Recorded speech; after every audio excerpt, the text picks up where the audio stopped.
lovely star children. Today we are going to be talking about the High Priestess. This is my tarot through the cards series. If you go to my channel, you will see the rest of the series up. I'm putting it up over the course of the next several months, so be sure to look out for that and subscribe to my channel if you want to be updated. Alright, so today we have the High Priestess. The High Priestess is the third card in the deck, but the number 2 card, because the Fool is the number 0. And this is the traditional Rider-Waite card. So I'm going to be reading the general meaning of the card from the Druidcraft Tarot book. I find this is the most simple and thorough explanation of this card, so I will read from that, and then we are going to go through a bunch of different decks, look at the cards intuitively, and see the symbolism. So the High Priestess, or also known as the Priestess. Message: present yourself before the mysteries of life and before the goddess or her priestess in humility and with reverence, open to the stillness and the depths within you to gain strength and wisdom. Keywords: depth, intuition, dreams, inner wisdom, gateway to intuition, gateway to initiation, the unconscious, the divine feminine. Meaning: entering the stillness, the High Priestess seems to bar our way forward. Don't be in a rush to move onward. Balance the power of decision-making and action as seen in the Magician card with the power of reflection and depth. True passivity is strong and fertile and shouldn't be mistaken for weakness or inertia. Be open to your dreams and intuitions. And the reverse meaning keywords: illusion, delusion, deception, ignoring, inner promptings. Reverse meaning: you may be withdrawn from the world and need to reconnect with those around you and with everyday life. False relationships or false hopes resulting from not taking the time to be still. Remember the quiet realm of the High Priestess and the ability of the Magician to act in the world, and see if you can access both functions within you. So I see the High Priestess, if I was going to sum her up in one word, would be intuition, or wisdom, or inner wisdom. As you can see, she has the crown here, which reminds me of the triple moon from the goddess, or the witch's symbol. And so that really reminds me of like psychics or intuition. Also, the moon represents the divine feminine, and you can see the moon here. These pillars represent duality, so you have the white and the black. The B and the J do represent something, but I don't remember exactly what it means. As you can see, there's pomegranates behind her. I associate pomegranates with fertility and the feminine. And you can actually see that she has the Torah here, so that represents like ancient wisdoms and things of that sort. If you were going to represent the Magician as the sun and masculine energy and brightness and creation, I see the High Priestess as being the moon, the going inward, the nighttime, that intuitive space. So stepping into a space of inner looking and understanding that the wisdom is not without you, but within you. And so I feel like this is one aspect of the divine feminine. I see the Magician and the Emperor as being the two different sides of the masculine, and the High Priestess and the Empress as the two sides of the feminine. So this is the intuitive side of the feminine divine. So this is from the traditional Rider-Waite, and that is very beautiful. So the next deck I want to show you with the High Priestess is from the Druidcraft Tarot, and I love this. She actually reminds me a little bit of the like you could say almost like the magician a little bit. She's very powerful, but look, she's raising her hands to the sky, almost like her higher self or the cosmic.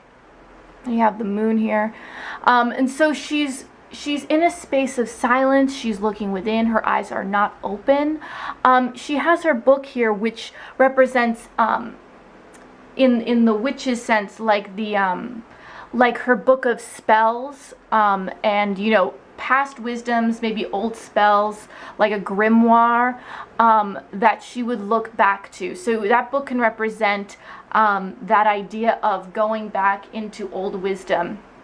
Also, there's a cat here, which I think of as being feminine, very intuitive, and very aware. So, and there's a very still confidence about cats. So again, there's a nighttime aspect to this card. So she's really, you know, she's not asking someone. She's seeking her higher counsel within her and, you know, her spirit guides. So she's very, very in touch with psychic energy and other worlds. So I think that's really, really beautiful. The next High Priestess card is from the Bonefire Tarot.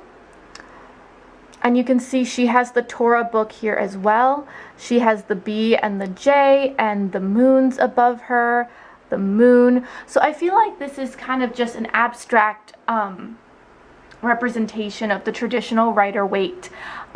There's a lot brighter colors. To be honest, I don't super identify with this representation of the High Priestess as much, or any more, you know, deeply than the other ones, but I do see the stars here, which are pentagrams, which does bring in that witch vibe. So I think that's really beautiful. Also, she has fruit up here as well. So again, it's that fertility and knowledge, and understanding great wisdom, you know, being full of wisdom. Just as a heads up, there is nudity in this video because we do have the Mariel Tarot. All right, so in the Mariel Tarot, of course, we have this moon interpretation, but I love these things coming out of her hat. It's almost as if she is tapping into other worlds by these receptors, you know, really stepping into that intuition. She is pregnant here, which I feel is, you know, a sign of fertility, but also, again, that inner wisdom, holding the beauty and the magic within you, holding your truth within you, letting it grow and evolve and getting to know it. She is over the water, which the water can represent emotions or intuition, so there's that as well.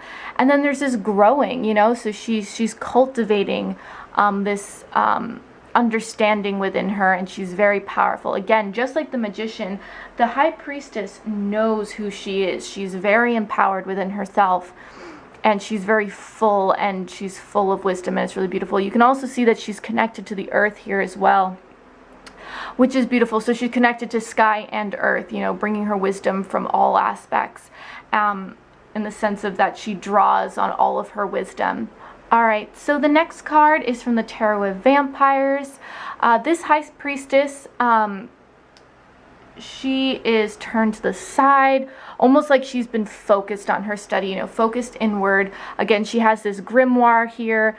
I'm going to guess that it's probably hers or her ancestors. She has the, I think it's called the triquetra. No, I feel like that's wrong. Well, it's the triple moon in her crown. She has the moon here. I think it's interesting that she has arrows here, almost as if she's direct. She understands her wisdom. She is not wavering. She is fully empowered. She has a candle here, just like the magician in this deck. So again, she's creating through her intuition. She is allowing for the wisdom, though. This is the part of the creation where she is stepping into her wisdom so that she creates powerfully with the knowledge she has. I also see that she's wearing white. I think of the High Priestess as being very pure and very, I don't want to say innocent, because she knows so many things, but there is a purity about her. That whereas like the Empress, I think of her as being very fertile and very sexually open and, you know, very in that creative essence, whereas the High Priestess I see as being a little more chaste, a little more subdued. more inner wisdom, more inner thinking than maybe outer expression. So I really see that as being, you know, the yin and the yang, and in some ways of within the divine feminine. Next we have the High Priestess from the Shadowscapes tarot, and here we have the owl, which I feel, again, it represents wisdom, and she also she's holding the pomegranate, again, that represents fertility, and she has the moon in her cloak. Now she seems a little more expressive in this, but she is rising up. She's almost connecting with spirit. It's almost like she's ethereal. She's not super grounded to the earth. She's very much aware of her spiritual power and her connection with spirit. And I think that's really beautiful. When it comes to the High Priestess in this card, I think the owl really represents that for me most in this card. Whereas other ones are much more potent with symbology. I feel like that's one of the few things that I really connect with. But also she has a third eye too, which I think is really interesting. Alright, so the High Priestess in the Raven's Prophecy Tarot is a very different take on the High Priestess. What I really notice about this is there is this idea of seeing what maybe no one else sees. That like intuition, you know, it's dark, it's black, but there is a seeing through that, seeing through the veil, seeing through the chaos to what's really underneath, you know. So it's got that real like psychic, like inner knowing, seeing other worlds feel to it.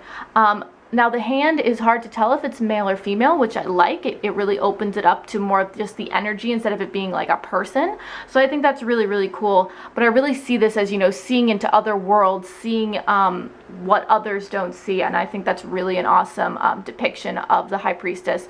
Also notice that it's nighttime here and it's daytime there. And I think that's really cool. Also, just on a side note, this round shape is very feminine. Squares are more masculine lines, and then you have the round mirror, so I kind of see that as being a very feminine shape, so I think that's pretty cool too. Alright, so for the High Priestess for the Wild Unknown, we have the Tigress, and she seems to have a crystal ball here, and then she has the moon. So, you know, like they used for the Magician, the Cheetah, and there's a speed to that, a focus, whereas the High Priestess here seems very relaxed. She's very calm. There's you know, she's very powerful, but she's subdued, and I see that as being a very powerful aspect of the divine feminine, you know, being able to sit quietly but holding your power, like you are still powerful within your silence and holding that intuition within you. That's another thing about the High Priestess is this idea of holding the intuition within inside of you, not needing to speak it out all the time, but only speaking it when it's necessary. So she seems very silent. She's not loud. She's holding her inner wisdom, and again, she has the crystal ball here, so that again represents the, you know, the intuitive psychic aspect. And then you have the darkness here, you know, so that again, that's secrecy and keeping things to yourself, and, you know, allowing for things to ruminate before they are expressed. The next card is from the Japri Tarot, and this one's just called the Priestess. And again, just like all of the other cards from this deck so far, and it's very interesting, this deck is very abstract at the beginning, and then it starts to get almost more realism. So it's very interesting. The major arcana for the first several cards are very, very abstract, and then they start moving into more obvious shapes. What I see for this, for the High Priestess, is you do see a woman here. I don't know if you can see that, and she has this thing coming out of her head, and I almost see that as like a third eye. But if you look at all the shapes here, they're very flowy. There's almost no straight lines, and there's all these circles everywhere, and that's again very feminine. You can almost see like this is a moon, and this is a moon, and this is a moon, this is a moon. Like, it's very, very flowy, this picture. And there's the blues, and they're very, like, I don't want to say subtle colors, but there is almost a calmness. Like if you think of like what this card temperature might be, it's almost like a you know, like a mild temperature. It's not super hot. It's got a coolness to it, almost like a nice spring breeze or a summer breeze, you know, something cooling after a hot day. So that's kind of like that really like calming aspect of the High Priestess. She's very almost silent within her wisdom. Here's the High Priestess from the Tarot of Transformation. And here, the first thing I notice is that she's not touching any of the food in front of her. It's almost like she's getting a sense of it before she's touching it. Like I said, this deck is a little more traditional in the sense of the depictions are very simple. I'm not 100% familiar with this goddess, so I'm assuming this goddess has to do with the energy of the High Priestess, that very intuitive sense. She does look like a bit of like a priestess kind of, but notice she does have the fruit here. There is this abundance aspect, this fertility within her. She's definitely very female and in a beautiful space. But notice how she has her arms up and she's almost like sensing what this is in front of her. So again, and then this almost looks like a yoni here, which is interesting, and breasts here, which is kind of cool. And then of course, like the bird lays eggs. So this is definitely a very feminine card. But again, she's sensing it. She's not holding it. She's not touching it. She's observing it. And I think that's very High Priestess. And for the last card, we have the Deviant Moon, and immediately, of course, the moon, I mean, you can't get away from that in this deck, but there's this duality within her face, and again, that comes with that number 2. And there's a dark side and a light side, so that idea of, you know, yin and yang, and this idea of maybe polarity, but notice she has one eye closed, one eye open. And so she's looking within, but then maybe also seeing out to the spirit world. And she's paused. She's sitting. You know, she's not on an adventure. She's sitting. She's looking within. She's taking a moment. So again, that very like simple, stable, inner knowing. You know, she doesn't have to be anywhere. And again, with these dark robes, and this red actually does remind me of the pomegranate red. So I feel like that might be a little bit of like a nod to that. But you know, it's not that she's necessarily beautiful. Her strength comes from her inner wisdom, and she understands her power and her worth. And I think that's really, really beautiful. And notice she's sitting away from the city. She's allowing for herself to commune with herself without the noise of the town. She's by herself. And she's allowing the stars to, you know, speak to her. And I think that's a really cool representation of the High Priestess. So anyway, if you like this video, please give it a like and hit subscribe if you want to see more of the videos in the future of this tarot series. If you have any comments, please comment them down below. I always love to talk to you guys. If you have any suggestions or you have a question, let me know. Hope you have a wonderful day. Many blessings. Namaste. And don't forget, it's all about the soul journey.